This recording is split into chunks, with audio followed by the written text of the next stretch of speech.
queued up the wrong one.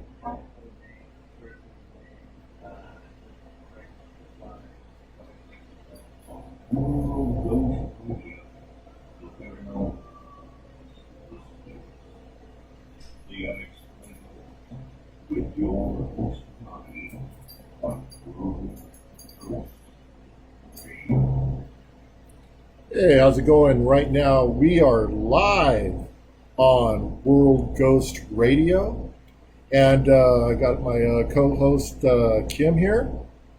How's it going? How are you doing today, Kim? I'm good. Thanks for having me today. And today's guest is a friend of mine. I met him over at the Virginia City at a Paracon. And then I've talked to him before. He's a good dude. He actually had a chance to spend time with World Ghost and the Chill Seekers over at the Washoe Club, and we got some amazing evidence. Definitely there. So today's guest is Shadow Mafia Paranormal. Are you guys there? Hello. Guys there?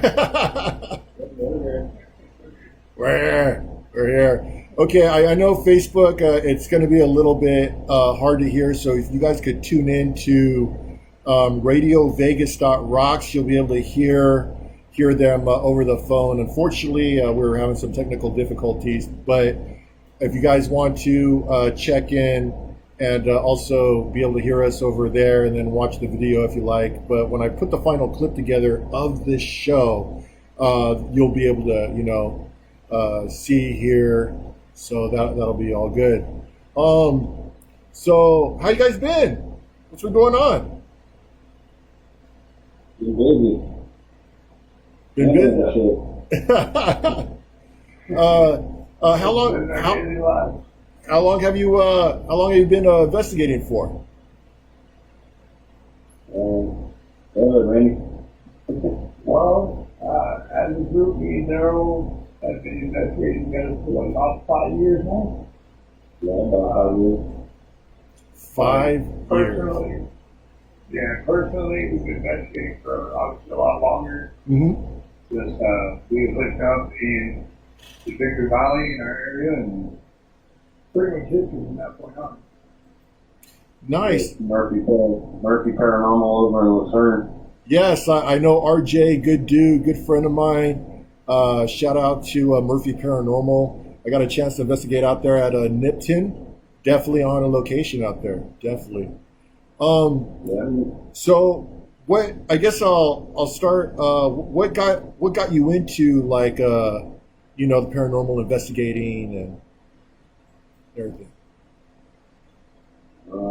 You or me, Randy? You go ahead and start off, brother. I've been dealing with this since I was a kid, so I pretty much, being a kid, learned how to piss them off and how to respect them, and then when I got older, kind of forgot about it, but ended up in a pretty jacked up house and bought my own equipment back in about 2000, just to monitor the chicken, try to figure out how to monitor the situation, and then I ended up selling my stuff on eBay after I gave up on it, and then started making money, so I started buying more equipment, reselling it, making money for about 10 plus years, and then got into just going out and investigating myself. And yeah, Randy, I was gonna say, what about you, man? Well, for myself, pretty much the same thing. Starting out as a kid, just seeing things that I couldn't explain. Nobody else could really explain to me either.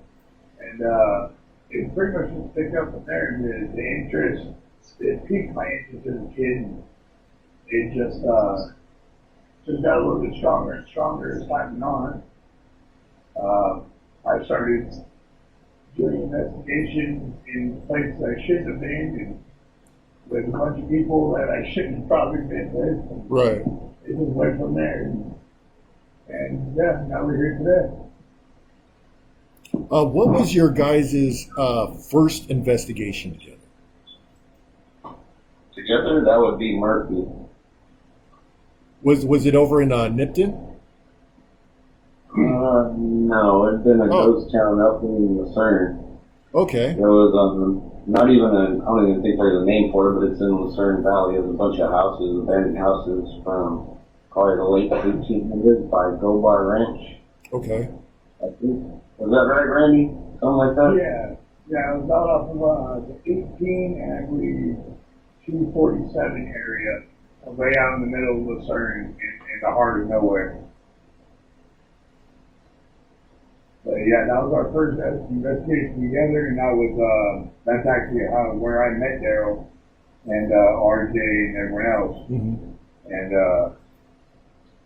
yeah, I realized there. Coming down the road sideways in my Altima down the dirt road. Yeah, that was the first impression of Darrell right there. What did you capture any evidence of activity over in that location that first time? Oh, yeah, we caught a lot of stuff at that specific location. Do you want to go ahead and mention about your friend with the little picture, Darrell? Oh, George, yeah. I had a roommate who didn't believe in the paranormal whatsoever. He hardcore gangbanger as a roommate. Yeah. Had it head to toe, and he wanted to tag along with me. I'm like, yeah, sure, go ahead, you know. He went in there with us, and he's like, oh man, something tugged on my shirt. So we had our photographer, Sabrina. Yeah. She had a high-end camera, whatever, flash photography and whatnot, and she's really good at what she does with the photography. Mm. She captures this shadow figure. She's like, hey, check this out. And when she took the picture, he's like, oh, hold on, check out. I'm taking a picture of my homie just joking around. Yeah. And he's like trying to hug nothing. But when she showed him the picture, there's a big old shadow figure on the other side of him, about a foot taller than him. He straight ran out of that place, sat in the car for the next 3 hours waiting for us to leave. So you guys went in. He felt something tug on his shirt, and then she took the photos, and then so she had a screen to show the photo at that time of what was captured on film, right? Yeah. Oh, okay. Little Nikon digital. Oh, yeah. Caught the picture in the moment. It had to be like 2 or 3 minutes after he said it, and then he snapped the picture. Yeah. So we catch some pretty good stuff. And then he how big is this dude? Is he like a big dude, or is he like a medium-sized guy? He's about your height. That's about your height. Right? That's up. And then this shadow figure was, because I'm 6'4", I'm pretty tall. Yeah. So this he's about your height. This shadow figure was even a foot taller than this dude. No. Well, yeah, he's about a foot. The shadow figure is about your height, and he's about a foot taller than this guy. Oh, okay. All right. And then he just didn't want to come out of the car. He was just freaked out and just was like, I'll wait the 3 hours until you guys are done. Pretty much. And he walked around the whole entire car checking the suspension, make sure it didn't go any lower. Oh, man. Well, if I'm not mistaken, Darrell, didn't he leave his doors locked also? He wouldn't let nobody in the car until it was time to go. Yeah. Oh, man, that's crazy. Especially, being, a first timer capturing a shadow figure. I'm sure that kind of, and he was a skeptic, right? So it turned him into a believer. He was a straight skeptic. And then he was a roommate, and after a year, he pretty much learned that shit was real. Because a lot of activity in my house. So you guys been on for the past 5 years. You've been on investigations. Has it just been California, or like have you been here to? Well, of course I know you've been to Nevada, Darrell. Have you been anywhere else like Texas or back east or any other locations like that? Not yet. It's been primarily Southern California, Northern California, Nevada, Arizona, the lower end of the state. And what do you? Yeah, What was your? I'm sorry. What was What was the scariest experience that you have had when you've been doing this? Like, what was like the worst experience? Ooh. Want this one, Randy? Well, in a personal sense, I'd have to say, I don't want to name the place because I probably get in trouble for being there. But No, that's fair. when I was about 19, me and some friends did an investigation, and we got chased out of the house by an apparition. And I mean, we literally watched this thing form in front of us, actually coming up the staircase, and it made its roundabout up the staircase, and we decided we were going to go right past it, the opposite direction, and it followed until we hit the threshold to the door. What And needless to say, we never entered that building again. what did the apparition like? What did it look like? It honestly, it almost looked like an old horseman. Like it had the riding boots, the chaps, things like that. But it looked basically like a 19th century, I'd say carriage driver in a sense. Like in that spectrum of decorum, I should say. So, like- the way he was dressed, that's what it looked like to me. So like the late, like you say, like Western 1800s type, or Yeah. Oh, okay. Yeah, late 1800s, like I said, horse-drawn carriage type. Just typical horsemen, Yeah. And that, like I said, that had to be like a better term, the scariest shit I've ever seen. No, that's so what you ended up like. So you went into this undisclosed location, Yeah, and you and your friends. How many friends were there with you? there was 5 of us. There was 5 of you, and then this Yeah. apparition, like it just like did it smoke, or did it just appear? You guys just like saw it, or and then it just went up the stairs. Honestly, right off the bat, Mm-hmm. we had gone upstairs in the home, and we could hear footsteps coming up the stairs. And as we looked over the banister, all we saw was about the waist down. And then as it slowly came up the stairs, it materialized more and more and more until it was pretty much a solid figure standing in front of us. Okay. Man, that is amazing.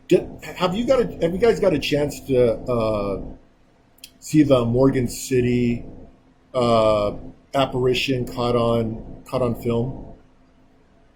No. No. I was going to ask if it was like that kind of like was this thing actually like color, like you could see it, or was it like a white ghostly apparition? Honestly, it was colored, but it was very, very, very faded, almost Transparent? almost like it had, yeah, it was transparent, almost had like a smoky hue to it. Oh, okay. So the color was there, but it wasn't, basically, it wasn't any technicolor. Wasn't in Technicolor. It wasn't. Ghosts weren't invented in Technicolor. Yeah, exactly. So what about you, Darrell? What happened with you? Scariest experience? Scariest experience, man. Not really much. I'd probably say when we got yelled at in Victor Valley Cemetery and Randy got a little shook, I looked at him, I'm like, okay, what do I do now? I see Randy get shaken, and I'm like, okay, you gonna run or am I gonna run or what's going on? I heard this thing come through the speaker like, oh my god, like what the fuck was that? And I looked at Randy, he's like, I'm like, oh shit. What do we piss off now? Other than that, I don't get shaken pretty easily. What have you ever been like affected by any type of like spirits, for example? Like, have you ever been like stabbed or energy? Have you ever felt like drained, or has that ever happened at like locations? Or Yeah. I get that quite a few times. I've gotten scratched at Nimpton recently, but other than that, not really too much. I just, yeah. When you say scratched at Nipton, are you talking about the which was it, the Napino house? Yeah, I believe it was a trading store. Oh, I'm inside not the trading familiar with store. Yeah. that. Yeah. Well, He liked to scare shit. Well, I don't. That's all my dad forgets that. what were you doing when that happened? Like, I don't recall. I look down at my arm and I see blood coming down my arm. I'm like, oh, okay, cool. What the hell scratched? Who the hell scratched my arm? That was about it. was there was it one scratch? Was it three or No, just one scratch. just one scratch? Yeah, I had a chance to investigate the trading post, and you know we caught some like disembodied voices and stuff, but out of Nipton, Napino House was on my number one for a long time. That place, that Napino House was what happened. I'm not sure if you heard what happened, but we ended up going in to investigate, and then I guess one of the people that had passed away, the father, and then the son was already passed away, and then someone that was at the Nipton location, they knew the son, and he went in, and then in the bathroom, he got pushed into the mirror. I couldn't get it on camera, but he came running out, and he was just freaked out. No, I'll shoot you a link to the video, but it was just Nipton is a pretty underrated location to me, so that not many people know about. I believe we caught the father of the son on the audio there. But other than that, yeah, like you said, there's a lot of disembodied voices. Definitely. Yeah, and you know what? There is some poltergeist activity. Yeah. We were in that back janitor area, and I had that mirror pushed over onto me by the janitorial sink in there. Oh man. Yeah, that was actually caught on video. In the mop room, or the room door. Yeah, the mop went completely sitting static. The closest person to it was like 3 feet away, and it just swung over and it blocked my path from walking out. So we've caught some good stuff. Nipton is a very unique place, and I wouldn't mind going back there. No, definitely haunted location. What do you guys feel about the hotel that they have there? Did you guys get a chance to investigate the little hotel space? I think it's like 6 rooms or something. No, the night we were there last, we weren't able to investigate there, and each room was taken up that night. So we didn't really get a chance because they didn't want us to disturb any of the guests. Yeah, so we were in the front store right there. Oh, nice. Okay. Have you have any experiences with like demonic presences? Oh boy. I know it's a. Yeah, we get our fair share. At least we do get ones that claim to be demonic. Okay. What's that guy's name over at Victor Valley, Darrell? What they always? The dude that always comes to him claims to be the demon, but I always call him out. He's illegal, right? Oh yeah, he claims it's him, and he comes through clear as day, speaks his name. From what I gathered, he didn't speak in Hebrew, English, things like that. But, I mean, I'm pretty sure from your own experience, you can't always attribute that to any type of demon, or occult type thing. Sometimes it's just a lesser entity trying to come out tough. Right. Well, that's the thing we do target, though.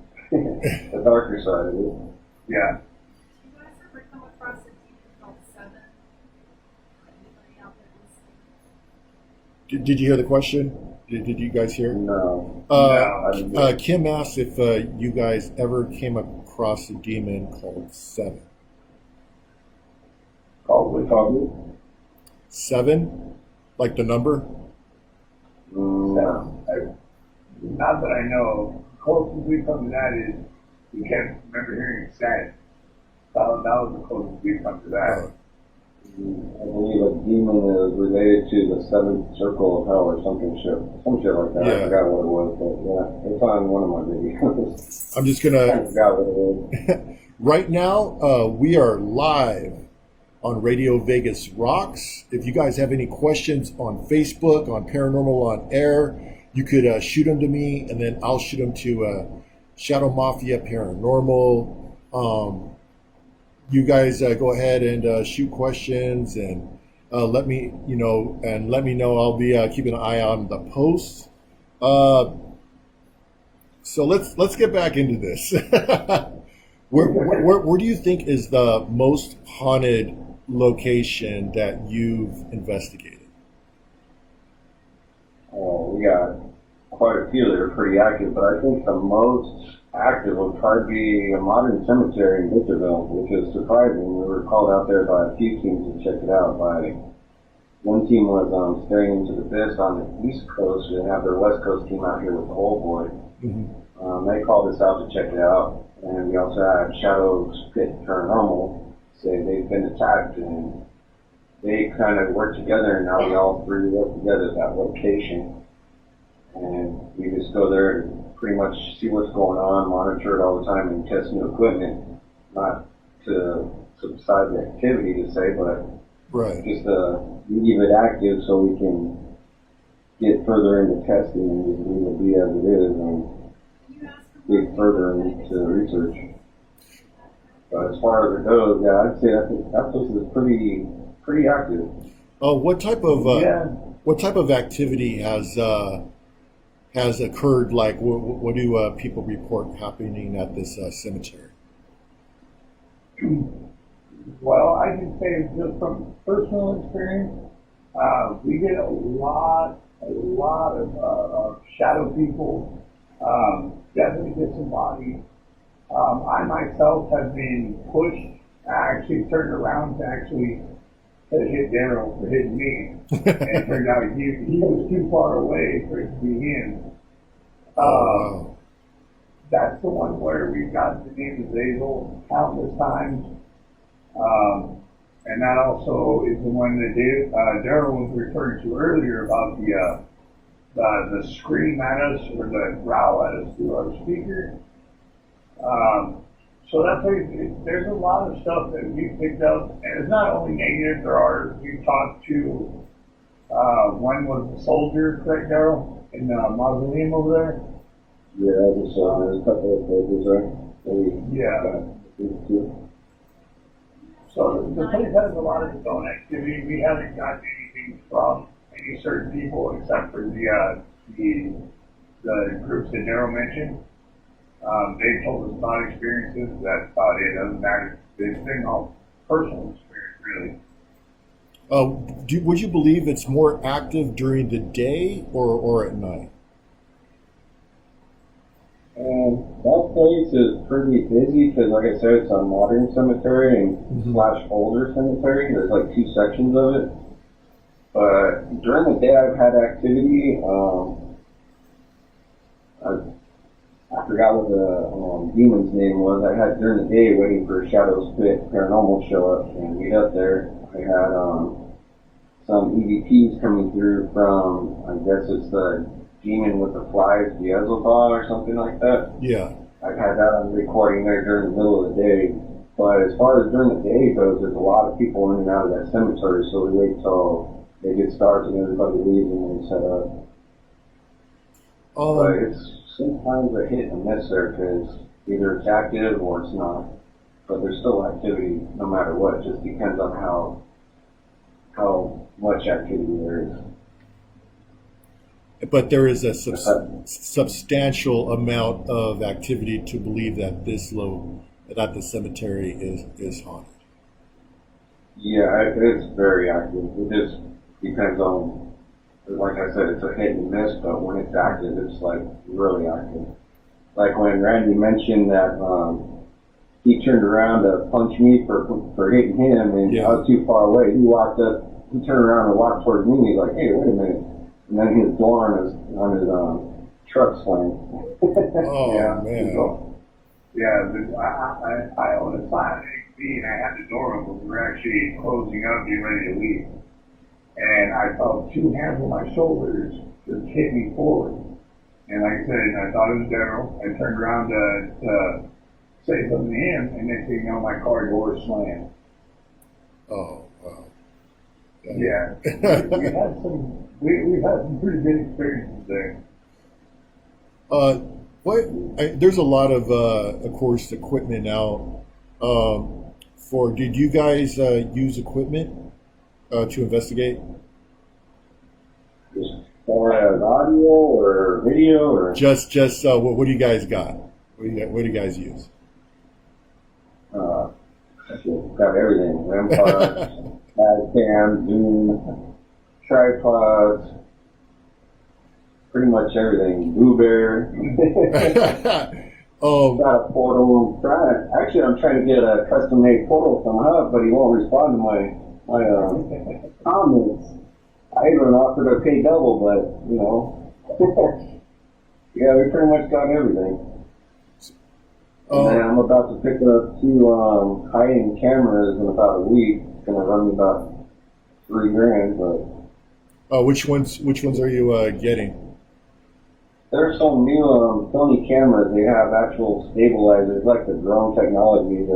Inside the camera itself, the camera is on stabilizers. It'll move even though the camcorder body itself is moving around. Yeah, we got one of those. The 4K one, the new 4K one they got. Yeah, it's like about $1,000. Yeah. We're gonna get a couple of those. And, yeah. So I guess I'll start with Randy.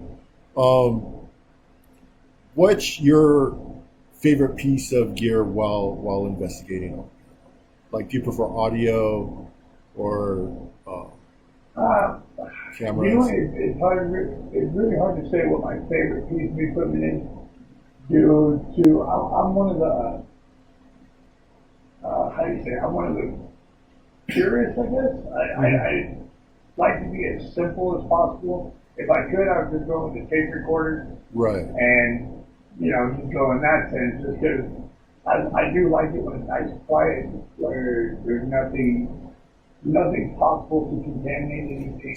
So you're more of a EVP guy. Yeah, I am more of an EVP guy, and hopefully if I'm lucky, then I guess we do get visual. But yeah, I'm definitely more of an audio guy. And for those that don't know what EVP is, it's electronic voice phenomenon, which means they're trying to capture voices of spirits around them on a tape player or on a digital recorder, I guess now, either or. What about you, Darrell? What do you like to use? Same thing, the audio. I like to capture the audio like on EVPs or even programs, whatever it takes, to figure out what's there. And then I'll run a both and see if they collaborate with each other or not and whatnot. And then throw up the video camera just to capture everything on video so you have a visual to what's actually going on in the audio. What was the name of the cemetery again, one more time? So that way they know where this is. This is Victorville Memorial. There's like 3 cemeteries up there, but this one is below a hospital. Okay. And it's off of 7th Street. And don't go alone because it is ghetto as all for. No, that happened to me one time.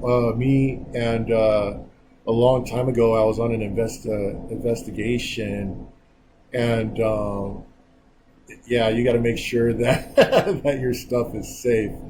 I think the neighborhood's more scarier than the actual. Yeah. So, do you guys? Do you guys prefer to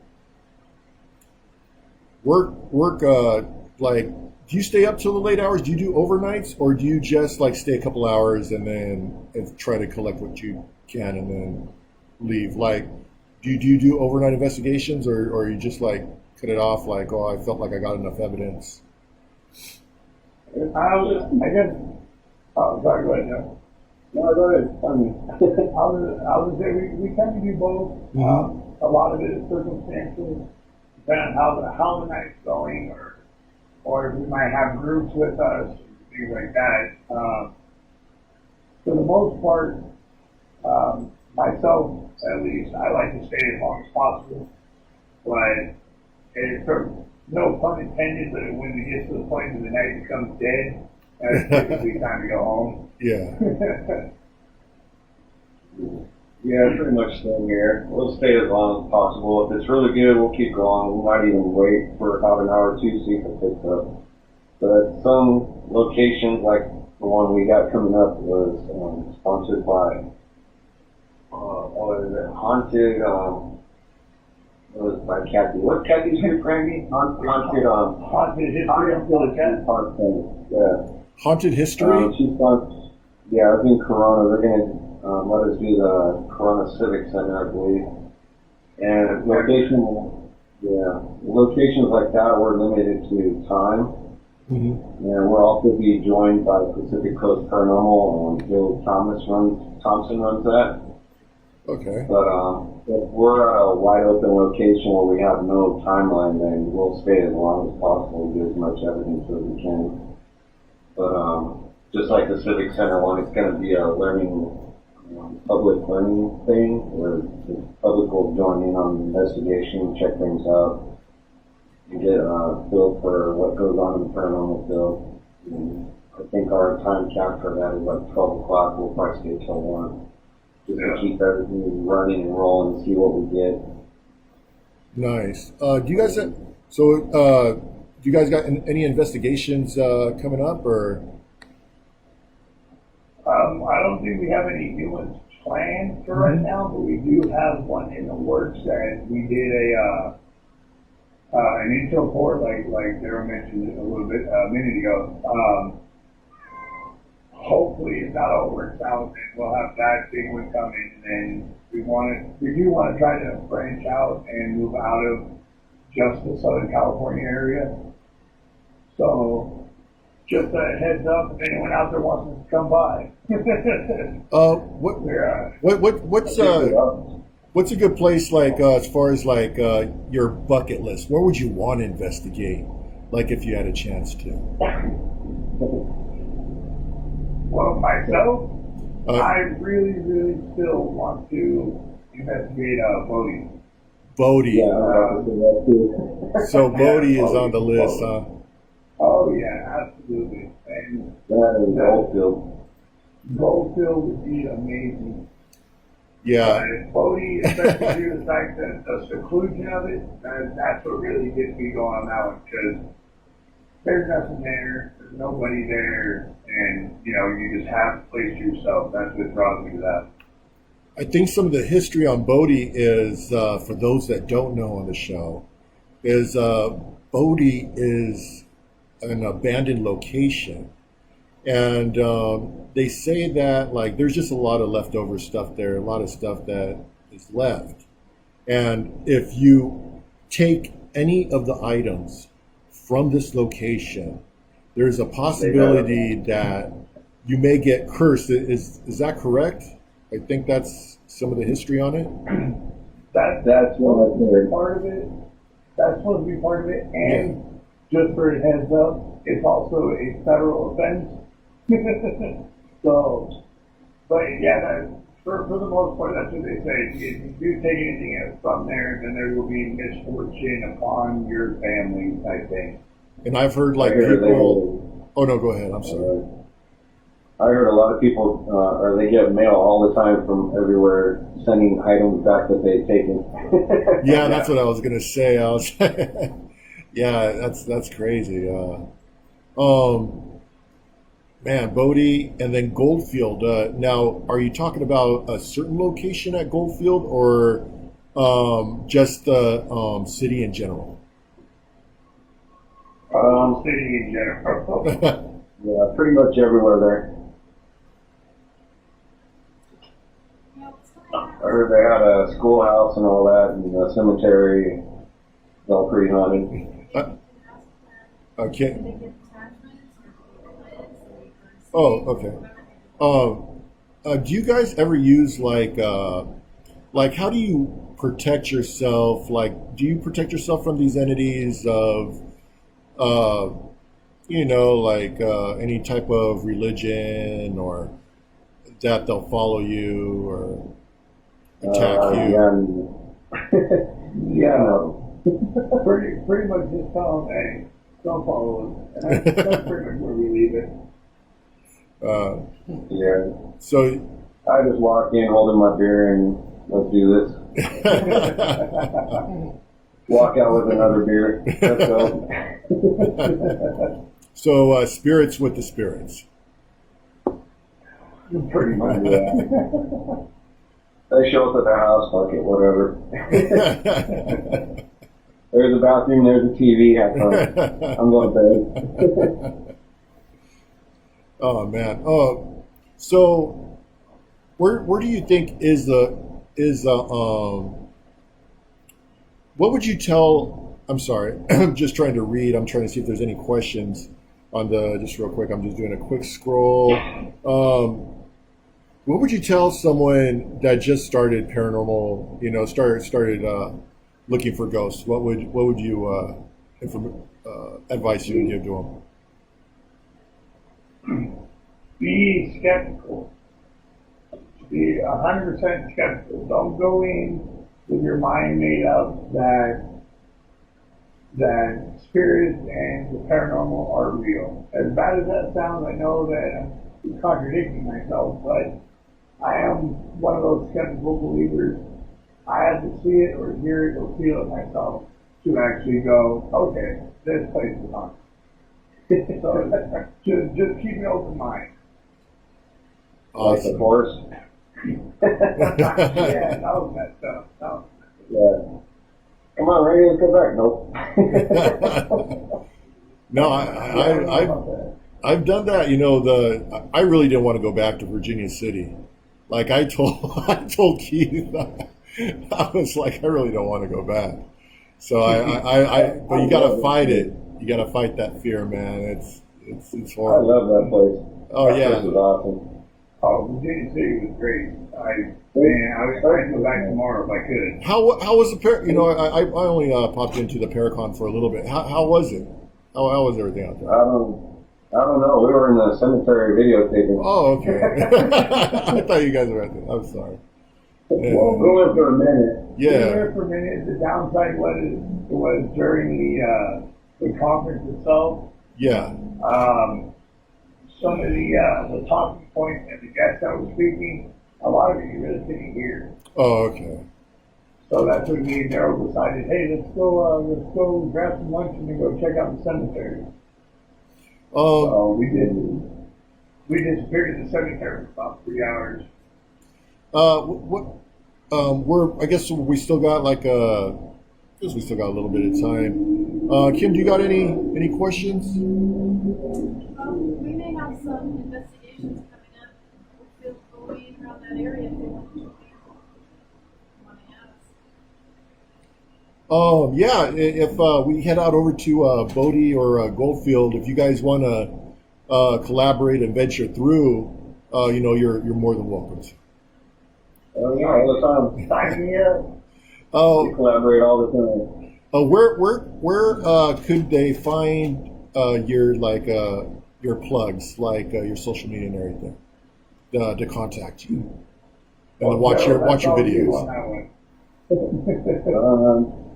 You can catch us on Facebook on Shadow Mafia Paranormal. We got a group and a page where you can catch my personal page, which is almost full, but yeah, you can hit us up on the groups or the pages there. We're on a lot of other pages, Murphy Paranormal. We're on Staring Into the Abyss all the time. Haunted History podcasts. We do a lot of collaborations with them. You can hit them all up. We're all on there. Shadow Mafia Paranormal. Our videos are on YouTube, correct, Darrell? Yeah, you can check us out on YouTube. Got some videos up there, not everything, but most of it, some of it. So that's Shadow Mafia Paranormal, and they just search in and Yeah. okay, sounds good. Before I leave, I just want to say I got my haunted vintage collection over at Las Vegas Oddities. Be sure to drop by. That is in the Arts District of Las Vegas. And you can always find us on paranormalonair.com, hauntedvintage.com, and worldghost.com. We will be having a new video out hopefully within a couple weeks. And do you have anything? Or Kim, you got any questions or anything to say before we sign off? Oh, this is all you, dude. It's your show. Thanks for all that information. It's great. Also, if you didn't get a chance to listen to Pulsar's show, he's on at 6 p.m. here on Radio Vegas .rocks. I also want to say thank you to my boss here, Mr. Jay Bird, for helping us out, helping us out get on the show today. So thanks, Jay. You are welcome. All right. And I just want to say, hey, thanks, guys, for, coming on here to give us the insight on your investigations and everything that's happened. And, hopefully we get a chance to catch you back on again here soon. Anytime. Thank you. All right. Thanks for having us on. All right. Thanks. All right. I guess that wraps up tonight's World Ghost Radio Live. And be sure to check us out next week, Wednesday, 9 p.m. Pacific Standard Time, where we will be coming on here to talk with our next guest, who I haven't booked yet. But it'll be some amazing stuff, I guarantee you. The most insane, the most amazing, and crazy stories of the paranormal. So be sure to check us out next week. So be there if you dare. Thanks for joining, everybody.